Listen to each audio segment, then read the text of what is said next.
दोस्तों, आप सभी लोग जानते हैं 22 जनवरी को अयोध्या में राम मंदिर का उद्घाटन होने वाला है, जिसके उपलक्ष्य में दोस्तों सभी लोगों के घर पर पीले चावल भिजवाए गए हैं। पीले चावल के साथ में ध्वजा भी भिजवाई गई है।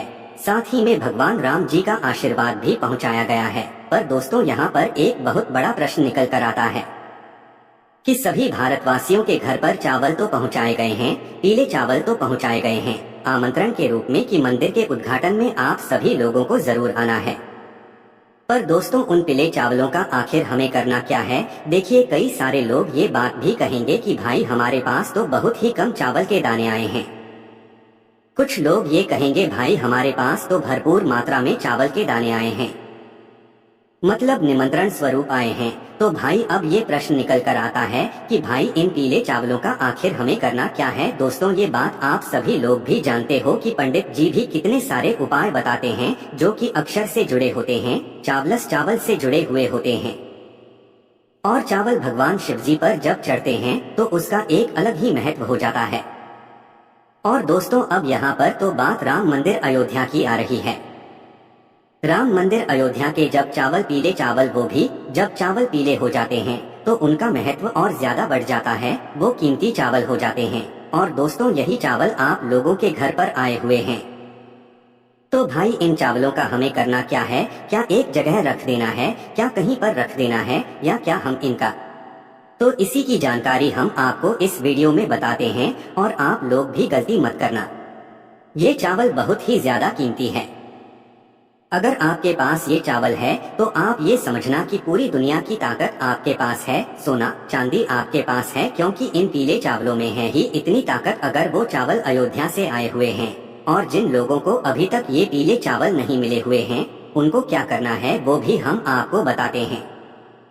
देखिए, सबसे पहली चीज, अगर आप लोगों के घर पर भी चावल पहुंच गए हैं जो कि अयोध्या राम मंदिर के उद्घाटन के हैं, तो भाई आप ये समझिए कि आप बहुत किस्मत वाले हैं। भगवान राम स्वयं आपके घर पर आए हुए हैं। ये बात आप सभी लोग जानते हो कि 22 जनवरी को जो हमें आमंत्रण के लिए पीले चावल दिए गए हैं, और हम उस आमंत्रण के अवसर पर जो है सीधा राम मंदिर अयोध्या नहीं जा सकते, क्योंकि 22 जनवरी को इतनी ज्यादा संख्या में लोग अगर जाएंगे तो वहाँ पर व्यवस्थाएं पूरी बिगड़ जाएगी। क्योंकि आप सभी लोग जानते हो कि लोग वहाँ पर जा सकते हैं, पर हमारे देश के प्रधानमंत्री जी ने वहां पर जाने से अभी फिलहाल मना किया हुआ है। तो उस जगह पर हम क्या करें? कई सारे लोगों ने इस बात को सुनकर ही अपने जाने के प्लान को कैंसिल किया है। तो उस जगह पर क्या करें? उसी जगह पर आते हैं हमारे काम ये पीले चावल। अब ये पीले चावल ही तो यहाँ पर बहुत बड़ा चमत्कार करते हैं। दोस्तों, 22 जनवरी को राम मंदिर में भगवान राम जी विराजित होंगे, उनकी प्राण प्रतिष्ठा होगी, सभी लोग खुशियां मनाएंगे। तो उसी समय पर आप लोगों को भी अपने घर में आए हुए इन पीले चावलों का इस्तेमाल करना है। अब ये पीले चावल जो है ना, ये आपके लिए आमंत्रण के लिए भी है, ये भगवान राम भी है, ये भगवान राम जी का आशीर्वाद भी है, और ये आपके घर में सुख समृद्धि बनाने वाले हैं। आप सभी लोग शायद जानते ही होंगे, पंडित जी ने अक्षत का महत्व बताया है, चावल का महत्व बताया कि क्या होता है। अक्षत का मतलब ही यही होता है कि वो कभी खत्म नहीं होता, कभी अक्षय नहीं होता, वो हमेशा हमेशा बना रहता है और कभी भी खत्म नहीं था। उसी तरीके से ये पीले चावल हैं। जिस भी व्यक्ति के घर में एक भी अगर राम मंदिर अयोध्या का पीला चावल पहुंचा है, एक दाना भी पहुंचा है, तो आप बहुत किस्मत वाले हो। नहीं चाहिए आपको ज्यादा चावल, बस एक चावल का दाना भी पहुंचा है ना, तो आप इस वीडियो को पूरा जरूर देख लेना। तो देखो, सबसे पहली चीज, अगर आपके घर में राम मंदिर के पीले चावल पहुंचे हुए हैं तो इन पीले चावलों को आपको बहुत ही ज्यादा संभाल कर रखना है। क्यों संभाल कर रखना है? क्योंकि राम भगवान खुद आपके घर पर आए हुए हैं। आप खुद तो वहां पर उस दिन नहीं, जा दिन उनकी प्राण प्रतिष्ठा हो रही है, तो राम मंदिर में राम भगवान ने अपना एक स्वरूप आपके लिए भेजा हुआ है। वो किसी भी रूप में आ सकते हैं, तो पीले चावल के रूप में आप उन्हें समझ सकते हैं। पहला कारण तो ये हो गया। उसके बाद में दूसरा जो कारण है वो दोस्तों ये है कि इन चावलों में है राम भगवान का आशीर्वाद। अब इस आशीर्वाद को आप कैसे ले सकते हो? आशीर्वाद तो आपके पास पहुंच गया है, बस आपको इस आशीर्वाद को सही जगह पर पहुंचाने की जरूरत है। तो देखो, आपके पास जितने भी चावल के दाने आए हुए हैं आप अपने घर में अलग स्थानों पर एक एक चावल का दाना रख दो। ये चावल का दाना जब आशीर्वाद स्वरूप है राम भगवान का, तो आपको क्या करना है, जैसे आपके घर की तिजोरी है, ठीक है, जहाँ पर आप धन रखते हो, पैसा रखते हो, और आप चाहते हो कि भाई वो जगह कभी भी खाली ना हो। अक्षय का मतलब ही यही होता है, या अक्षत को आप जहाँ पर भी रख देते हो वो कभी उस जगह को खाली होने ही नहीं देता है। और जब राम भगवान के चावल हों, राम भगवान के आमंत्रण के चावल हों, तो फिर इससे अच्छी बात और क्या हो सकती है। तो अपना एक चावल का दाना या ज्यादा मात्रा में हो तो जितने चाहो आप उतने रख सकते हो, पर हम आपको कम से कम बता रहे हैं क्योंकि लोगों को कम से कम दाने भी यहाँ पर मिले हुए हैं। तो एक चावल का दाना आपको लेना है और अपने घर की तिजोरी में जाकर रख देना है। ये हम अपने आप को पहला बता दिया।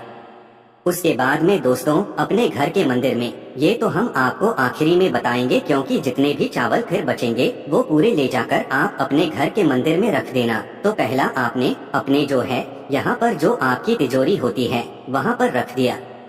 दूसरे दाने की बात करें तो दोस्तों दूसरा दाना आप ले जाना अपने घर के रसोई घर में, जहाँ पर आप भोजन बनाते हो, ताकि जब भोजन बनाओ उस समय भी भगवान का आशीर्वाद आप पर बना रहे और आपका जो भोजन है वो बहुत ही स्वादिष्ट बने। तो इसलिए आप लोग क्या करना चाहिए कि दूसरा चावल का दाना अपने घर के रसोई घर में रख देना चाहिए। अब ये जो चावल के दाने हैं ना, ये सुरक्षित होने चाहिए। ऐसा ना हो कि आपने रखे और कल आपने इधर उधर कर दिया तो वही वो घूम ही गया। नहीं, चावल का दाना अगर आपने रखा है भगवान का नाम, राम जी का नाम लेकर, तो भाई उसे रखे रहने देना। वो हमेशा आपके ऊपर आशीर्वाद प्रदान करता रहेगा। भगवान राम का आशीर्वाद सदैव आपके ऊपर यहाँ पर बना रहेगा। उसके बाद में दोस्तों अब आप लोगों को कहाँ पर रखना है, देखिए ये दो विशेष जगह महत्व थी। हमने आपको ये जगहों के बारे में बता दिया। अगर आपके घर में भंडार है जहाँ पर खाने पीने का सामान रखा जाता है, गेहूं, चावल आदि रखा जाता है, वहाँ पर भी आप अपना एक चावल का दाना रख सकते हो। उसके बाद में दोस्तों आप जितने भी चावल के दाने आपके रखे हुए हैं वो पूरे ले जाकर आप अपने घर के मंदिर में ले जाकर रख दो। और मंदिर में ले जाकर आपको क्या करना है, बस रख देना है। ये बात हमने आपको अभी की बता दी है, पर उस दिन का क्या, जिस दिन राम आएंगे अयोध्या राम मंदिर में और उनकी प्राण प्रतिष्ठा होगी, उस दिन हमें क्या करना है, ये पीले चावल का क्या उस दिन हमें काम है। जी हाँ दोस्तों, बहुत ही ज्यादा विशेष काम है, क्योंकि मेन काम तो उसी दिन है, मेन आपको उपाय तो उसी दिन करना है। ये जो पीले चावल आप लोगों के लिए आए हुए हैं, क्योंकि आप लोग तो जा नहीं पाए हो, और मतलब नहीं जा पाओगे क्योंकि बहुत ज्यादा भीड़ होगी और कई सारे करोड़ों लोग नहीं जा पाएंगे, तो उनके लिए ही ये पीले चावल काम आएंगे। आपको करना क्या है, देखो जब भी भगवान राम भगवान की प्रतिष्ठा हो, प्राण प्रतिष्ठा हो, तो आपको अपने घर में भी इन चावलों को अपने पूजन वाले स्थान पर रख लेना है। पूजन वाले स्थान पर रखने के बाद क्या करना है, आप जैसे भगवान की पूजा करते हो, जैसे आपको जो है मतलब राम मंदिर की प्राण प्रतिष्ठा में दिखाया जाए, आपको भी वैसे वैसे करते जाना है। बस थोड़ी सी तैयारियां पहले से करके रखना है। अपनी पूजन की थाली तैयार करके रखना है और मिष्ठान वगैरह भोग लगाने के लिए तैयार करके रखना है। और जो भी आप राम जी के लिए करना चाहें, है ना, वो कर सकते हैं। ऐसा समझकर पूजन कीजिएगा कि आप खुद राम मंदिर का उद्घाटन कर। आप सभी लोग जानते हैं कि राम मंदिर का जो उद्घाटन होगा उसकी पूरी लाइव स्ट्रीमिंग आपको कहीं ना कहीं सोशल मीडिया पर मिल जाएगी। आपको मात्र करना यह है कि जब आप अपने मतलब पूजन करने के लिए बैठे हो, अपने चावलों को सामने रख लो, हो सके तो आप भगवान राम की भी एक तस्वीर आप लोग रख देना। राम जी, सीता जी और लक्ष्मण जी की भी एक तस्वीर अपने सामने रखकर पूजन करना और वो चला लेना उस वक्त जब मतलब वहाँ से सीधा सीधा आप लोगों को दिखाया जाए कि भाई वहाँ पर कैसे पूजन चल रही है, क्या चल रही है, वो खोलकर बैठ जाना। जैसे जैसे पूजन कराते जाएं, वैसे वैसे आप भी करते जाना। जैसे ही मतलब विशेष रूप से उन चावलों को आप जरूर रखना। चावलों को भगवान राम जी के पास में जरूर रखना, क्योंकि वही विशेष है, वही राम जी है, वही राम जी का आशीर्वाद है, वही सब कुछ है अभी आपके पास, क्योंकि राम जी खुद आपके घर उन्हीं के रूप में आए हुए हैं। तो आपको उन चावलों की विशेष रूप से पूजन करना है। राम जी को टीका लगाना है, लक्ष्मण जी को, सीता जी को टीका लगाना है। अगर आप लोग मतलब मूर्ति वगैरह रखी हुई है, फोटो वगैरह रखी हुई है, अगर नहीं भी है तो सिर्फ चावल की आप लोग पूजन कर सकते हो, कोई दिक्कत नहीं है। तो आप अच्छे मन और भाव से पूजन करो और उनसे प्रार्थना करो। जैसे ही आपकी पूजन हो जाती है उसके बाद में दोस्तों आप लोगों ने एक राम ज्योति का नाम भी सुना होगा। हम शुद्ध भाषा में कहते हैं कि भाई आप लोगों को इस दिन दीपक भी लगाने हैं। ठीक है, दीप दान भी करना है। किसके लिए करना है? भगवान राम के लिए करना है। आप लोग दीपावली मनाते हो ना? दीपावली के दिन आप किस तरीके से दीपक लगाते हो ना आप सभी लोग। तो वैसे ही दोस्तों इस दिन भी आप लोगों को दीपावली मनानी है, क्योंकि राम जी आए हैं तो भाई दीपावली तो पक्का ही है। अब दीपावली हम लोग कैसे मनाएंगे? आप लोग जैसे दीपावली के दिन आप लक्ष्मी पूजन करते हो रात्रि में, वैसे ही आप लोगों को राम जी की इस दिन पूजन करनी है रात्रि में, है ना? हम आपको कुछ ज्यादा बोझ नहीं दे रहे हैं। आपके मन में जैसा हो पाया आप वैसा करना, पर मन से करना। भगवान की कृपा अयोध्या से सीधा आपके ऊपर हो जाएगी। तो आप पहले पूजन करना, पूजन के बाद अब आप जो है अपने पहले से दीपक तैयार करके रखना। कितने दीपक तैयार करोगे? देखो यहाँ पर कोई ऐसी विशेष वो बात नहीं है कि भाई आपको इतने ही दीपक तैयार करने, बस भगवान राम जी के लिए एक दीपक जरूर रखना जो कि गोल बाती का होगा, क्योंकि वो देवता है इसलिए उनके लिए एक गोल बाती का दीपक होगा। और यहाँ पर आप शुद्ध देसी गाय का भी उपयोग करना, ठीक है? आपसे अगर हो सकता है तो आप पूजन के समय ही दीपक जला लें। एक मीडियम साइज दीपक होता है ना, और दीपक जो आपको लेना है वो मिट्टी का लेना है। यहाँ पर आटे का दीपक मत लेना। कौन से दीपक लगाते हो? मिट्टी का दीपक लगाते हो तो यहाँ पर भी आपको मिट्टी का दीपक लेना है। तो भगवान राम जी के लिए गोल बाती का शुद्ध देसी गाय का दीपक ले लेना। सिर्फ उनके लिए अब बोल रहे हैं घी का दीपक, बाकी और फिर भले ही मत लेना। उनके लिए मात्र एक घी का दीपक तैयार कर लेना और पूजन के समय आरती के समय जलाकर उनके सामने रख देना। कपूर से भी उनकी आरती करना, कपूर भी उनके सामने जलाना। उसके बाद में दोस्तों अब आप लोगों को अपने घर पर भी तो दीपक लगाने हैं।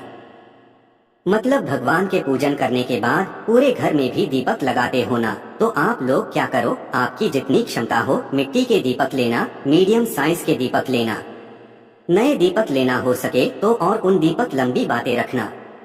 यहाँ पर मत रखना, लंबी बातें रखना। लंबी बातें रखकर आपके पास जो तेल हो वो उनके अंदर डाल लेना। डालने के बाद देखो विशेष रूप से हम कुछ स्थान बता रहे हैं, बाकी आपकी जो मर्जी हो आप उस जगह पर दीपक रख सकते हो। सबसे पहला स्थान है दोस्तों, आप अपने घर के रसोई घर में जाकर पहला दीपक रख दो, क्योंकि आपके पितरों के लिए भी हो जाएगा, आपके मतलब रसोई घर के लिए भी हो जाएगा। अगर पितरों के लिए अलग से रखना चाहते हो तो दक्षिण बाती का मुख करके रखना, क्योंकि दक्षिण बाती का ही मुख करके पितरों के लिए रखा जाता। दूसरे दीपक की बात करें तो वो आप लोग अपने घर में जो तुलसी मैया होगी उनके लिए रख देना। तीसरे दीपक की बात करें तो दोस्तों ये आपको अपने घर के मुख्य द्वार पर रखना है, जो आपका मेन गेट है ना, वहाँ पर रखना है। और दोस्तों चौथा दीपक भी आपको अपने घर के मुख्य द्वार पर ही रखना है, मतलब कि दोनों तरफ आपके दीपक रखे होने चाहिए, एक साइड नहीं, दोनों तरफ रखे होने चाहिए। और पांचवा दीपक भी आप अपने घर में ही अच्छी सी जगह देकर रख दीजिएगा, जहां पर आपके घर में उस दिन कहीं पर भी अंधेरा नहीं होना चाहिए। इस बात का आप लोगों को ध्यान रखना है।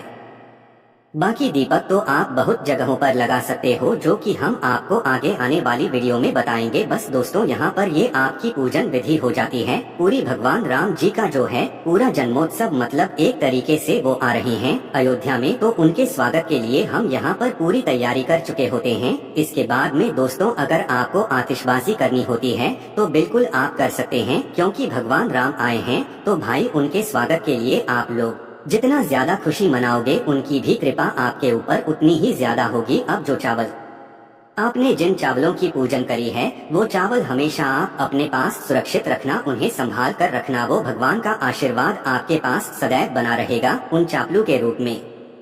बाकी दोस्तों यही जानकारी हमें आपको देनी थी। अब आपके मन में कोई भी प्रश्न है तो आप हमसे कमेंट करके पूछ लेना। कई सारे लोगों के मन में ये प्रश्न आ रहे होंगे, इसलिए हमने आपको इस वीडियो के माध्यम से सभी प्रश्नों का जवाब दे दिया है। श्री शिवाय नमस्तुभ्यं, हर हर महादेव।